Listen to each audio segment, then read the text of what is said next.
Zopakujme si tedy, že náš celek vyhrál 6-5 po prohraném poločase 1-3, když totální obrat nastal za stavu 4-2 poslední 5 minut před koncem utkání. Máte slovo. Musím nejdřív vás zhodnocení že...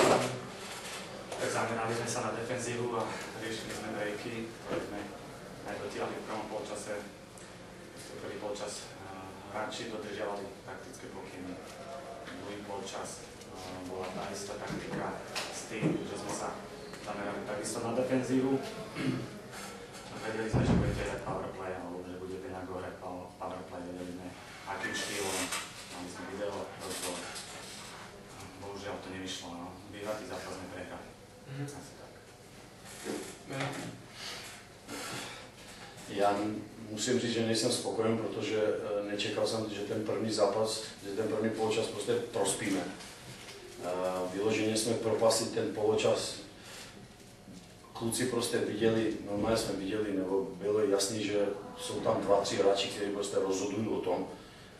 Gábo měl hrát na Beleje, první gol nám dali kvůli tomu, že mu dal prostoru a on má krásnou levačku, má jednu z nejlepších levaček prostě v republice, dal na zadní.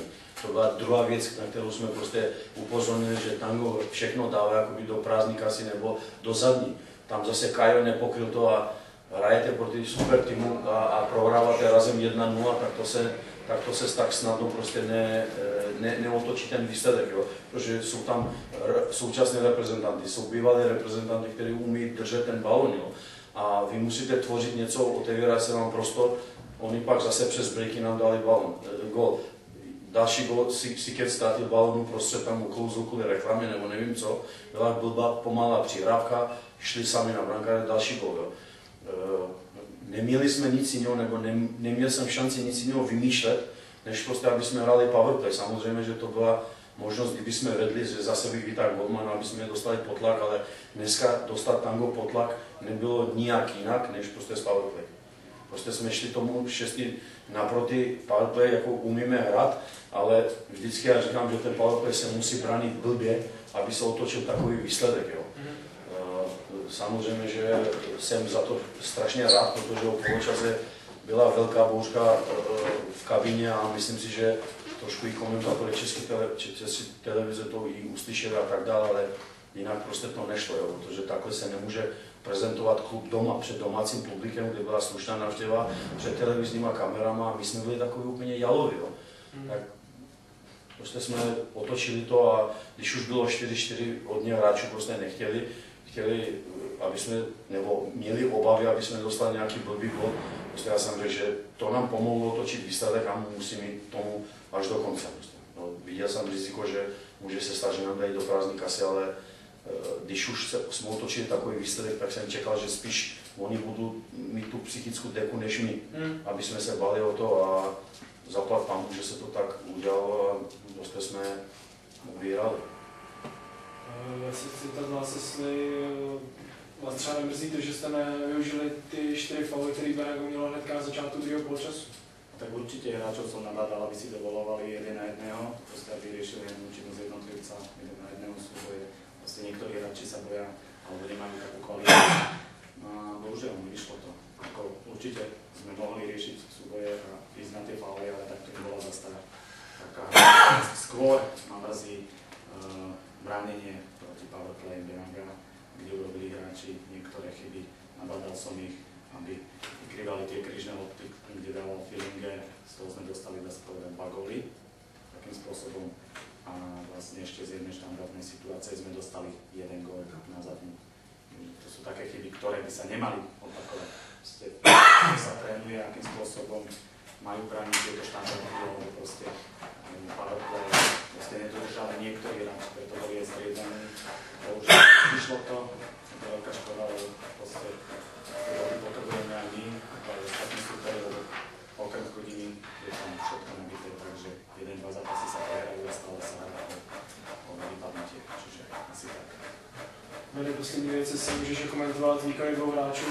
Jedním z těch, co se bavil před zápasem, Dan Brožek rozšířil svoji střeleckou sérii a Mario Vozák, který se vrátil a nádherným gólem vlastně srovnal na 4-4. Tak pro Dana víme, dělali jsme i v týdnu trošku prostě v tréninku, bylo s ním taková sranda, že budeme se spoléhat na něj, co on vymyslí a dá nějaký góly, ale ono je to tak, že teď prostě má fazonu a daří se mu ten tým, včetně mě, prostě mu věří, tak ono jinak se hraje tomu hráči. Co se týče Vozára, já si myslím, teď už nebudu jakoby kdyby, ale myslím si, že kdyby jsme ho měli od prvního kola, tak teď jsme byli strašně blízko chodinu. Určitě bychom neprohrali doma z Bohemku, i když už to je teorie, ale vím, že bychom to neprohrali. Neprohrali jsme s Hellasem Brno a už máme těch 6 bodů, které jsme povinni vyhrát doma. Prostě doma se musí vyhrát. Jenom prostě se modlím, aby jsme ke konci soutěže základní části, aby nám ty body prostě nechyběly. A doufám, že prostě teďko vynahradíme nějakýma dalšíma bodama a myslím si, že jistota prostě už je a Mario je fantastický, je chytrý golman, který prostě má inteligenci i v normálním životě, takže ví prostě věci, jak se mají udělat a co má udělat a tak dále. Já jsem mu trošku nabádal k tomu, aby trošku byl ofenzivnější jako v tom powerplay, nejenom dával balony, protože oni se chystali na tu naši de facto pravou stranu, kde hrál zprostředka Fila, Angelo, Tapa, Kajo, ale on měl hodně prostoru, tak jsem mu řekl, ať hraje třeba cukačky s Agem, jenomže mu to vrátil a při ty jedny takové příležitosti dal góla, protože byl blízko tomu. Jo? Samozřejmě, že takové šanci se naskytnou během zápasu a musíme to využít. Nám opakuju, dneska prostě mimo toho powerplay neměli jsme šanci jinak prostě otočit ten výsledek. Samozřejmě gratuluju soupeři, protože my jsme propasli ten první poločas. Zklamali mě prostě nějaký hráči, Sikora, Gaborik, Marek Chrobák, Angelo první poločas. Vůbec nebyl ve svých kůži. Úplně se soustředil na nějaké jiné věci, než co má a takoví hráči nás musí podržet. Jo. Kdybychom hráli trošku jinak, koncentrovaně od první chvílky, kdybychom hráli ten pres, co jsem chtěl, aby hráli prostě Dan Brožek s Filou, že se mluví tak dopředu, aby trošku tlačili na Hadzidiza, na Havla, protože oni drží balón krásně, tak kdybychom je dostali pod tlak, takhle jsme se mi nedostali. Ale bohužel to jsme se nedodrželi a pak díky těm chybám soupeř nás potrestal prostě dá se ze 100% do té doby. Dani, ty jsi ještě říkal, že v poločase byla bouřka v kabině a nebylo následkem té bouřky, že teda v té 5. minutě druhého poločasu jsme měli 4 ty fauly, protože to bylo dost jako ne odstrašující, ale říkám, jestli to vydržíme. Ne, já si myslím, že když prohráváte a musíte tlačit na soupeře, berete sebou prostě potaz to riziko, že budete muset mít hodně faulů. Jinak se nemůžete z toho dostat. Ano, máš pravdu v jedné věci, že třeba 2 ze 4 faulů byly nesmyslné. Dokonce 1 žlutá karta, protože Ago tam trefil hráče, ale nechtěl to tak trefit a rozhodčí mu dal žlutou kartu. Udělali jsme prostě ten akumulovaný faul, kde prostě rozhodčí nám dal, jakoby nechal hrát tu hru a byly třeba 2 fauly zbytečně, ale když prohráváš, to nedá se nic jinak kalkulovat. Ta bouřka byla o výkonu, nebyla o ničím jiným. Já jsem řekl, pokud prostě představujete nejdřív sebe. Pokud máte dobrý pocit, že vy hrajete dobře, tak pokračujte tak, ale já si myslím, že nehrajeme dobře.